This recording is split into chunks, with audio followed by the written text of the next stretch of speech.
The air in the reclaimed substation hums, thick with ozone and the ghost of old nicotine. Dust motes dance in the single neon tube, casting a wound-red glow on the hand-labeled vinyl.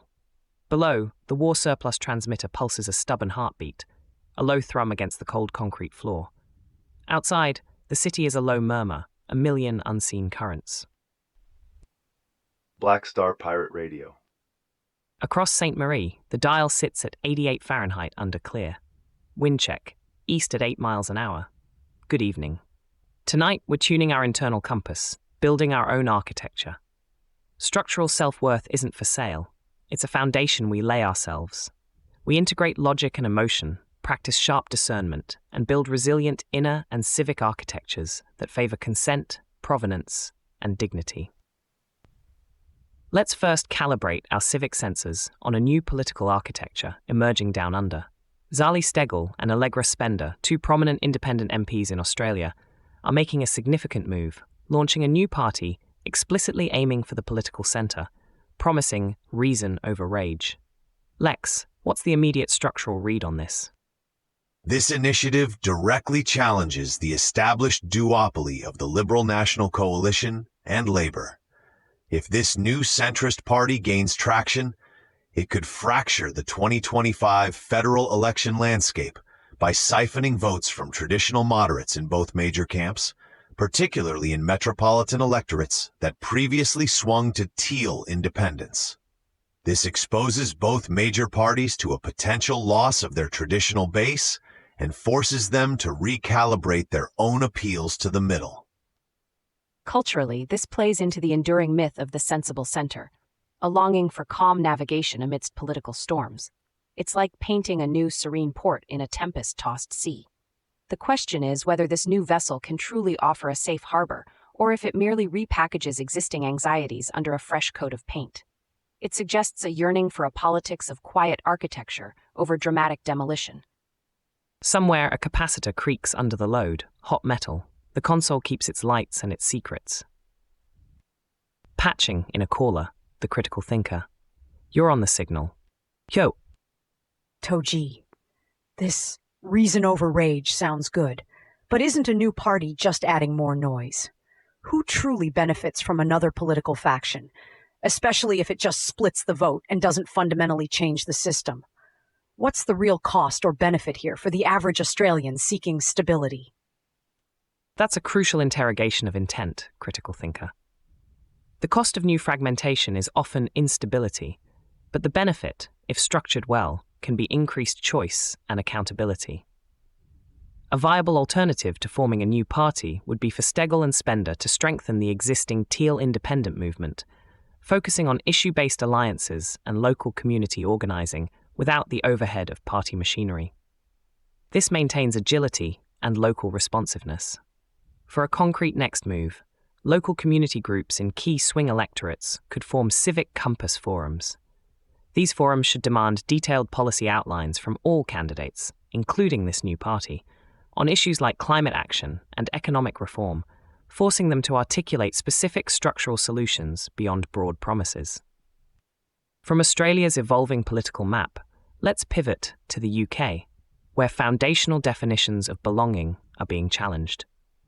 Lex, what's the latest on Westminster's legislative blueprint? Cool down is when habits set. Swap the tiresome combo for a clean two-step people want to repeat. Next week, Shabana Mahmood's immigration and asylum bill is slated to go before UK MPs. As Shadow Justice Secretary, her proposals will inevitably be seen as Labour's attempt to present a tough-on-borders stance while also addressing humanitarian concerns, putting immense pressure on the current Conservative government's own highly scrutinized asylum policies. This bill will expose thousands of asylum seekers to potentially new legal frameworks and processing hurdles, directly impacting their immediate safety and long-term residency prospects in the UK. This situation taps into the ancient narrative of the stranger at the gate, a primal anxiety woven into the fabric of societies. Mahmood's bill attempts to rewrite the welcome mat, or perhaps redesign the gate itself. It's a cultural exercise in defining who is of us and who is other, with the legal framework becoming the loom for this social tapestry. The imagery of a tightening weave around the national identity is strong here. Static crackles, a momentary lapse in the signal, then full strength. Caller, your thoughts on this complex equation of humanity and law?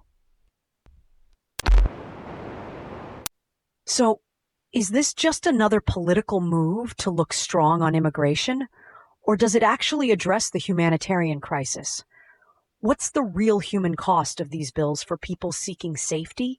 And what does it cost taxpayers to keep changing the rules rather than finding a stable solution? Your point about stability is critical thinker. The constant legislative flux creates immense human and administrative costs. A viable alternative to another restrictive bill would be a comprehensive, cross-party review of the UK's asylum system, prioritising rapid, fair processing of claims and robust integration support services for approved refugees. This would involve significant investment in legal aid and community resources, rather than just legislative reform. For a concrete next move, initiate a dignity mapping project in UK communities currently hosting asylum seekers. Identify specific, actionable gaps in legal counsel availability and integration support, then present these findings to local MPs next week, demanding specific amendments to Mahmood's bill that prioritise accessible legal frameworks and community-led resettlement. We have already run that tape. Here is the close-loop takeaway. Caller, how do you weigh the rights of a citizen against the collective security of the nation in such a volatile context? Your concern is precisely why transparency and robust structural planning are essential, critical thinker. The balance between individual rights and national security is a cornerstone of any resilient architecture. A viable alternative would be to pursue international judicial processes for such individuals in the regions where they are currently detained, or to implement a publicly defined, extremely stringent case-by-case assessment with mandatory, independently verified de-radicalization and intensive monitoring before any repatriation permit is even considered. For a concrete next move, citizens can demand the Australian government establish transparent, public guidelines for all future repatriation decisions concerning individuals with links to foreign terrorist organisations. Furthermore, advocate for the release of anonymised data on successful Black Star Pirate Radio. Continue the signal at TogeeVision.com, tune in, Sparks and Stories, Gig Passport.